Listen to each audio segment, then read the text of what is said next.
নতুন নিয়মে কিভাবে আপনি হুরুপ সেভ করবেন আপনার হাতে থাকা মোবাইল দিয়ে এখন আমি আপনাদেরকে দেখিয়ে দিচ্ছি। যদি ভিডিওটা ভালো লাগে আমার ফেসবুক পেজটা ফলো দিয়ে রাখবেন। এর জন্য যেটা আপনার করতে হবে, আপনার হাতে থাকা মোবাইলে যে কোনো একটা ব্রাউজারে প্রবেশ করতে হবে। আমি আমার মোবাইলের ক্রোম ব্রাউজারে প্রবেশ করতেছি। প্রবেশ করার পরে আপনার এখানে লিখতে হবে, দেখুন এখানে লিখতে হবে mol.ksa, mol.ksa লিখে সার্চ দিতে হবে। সার্চ দেওয়ার পরে প্রথম যে ওয়েব অ্যাড্রেস আসবে এখানে আপনার প্রবেশ করতে হবে।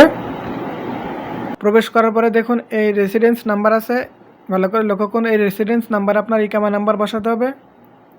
ইকামা নাম্বার বসানোর পরে ভালো করে লক্ষ্য করুন, এখানে আপনার জাতীয়তাটা সিলেক্ট করতে হবে। জাতীয়তা আপনি কোন দেশের, আমি বাংলাদেশ সিলেক্ট করতেছি। এরপর আপনার যেটা করতে হবে, দেখুন এই যে ক্যাপচাটা এখানে বসাতে হবে।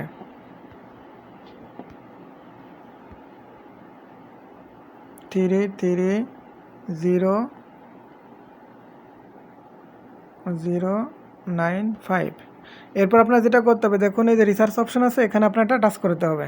স্ক্রল করে একটু নিচের দিকে যান, দেখবেন সব চলে আসছে। এই যে লোকটার এই যে ফাইনাল এক্সিট মেরে দিয়েছে, যদি আপনার হুরুপ মারা থাকতো তাহলে এখানে দেখাতো অ্যাবসেন্ট ফ্রম ওয়ার্ক। এভাবে আপনি খুবই সহজে আপনার হাতে থাকা মোবাইল দিয়ে হুরুপ সেভ করতে পারবেন।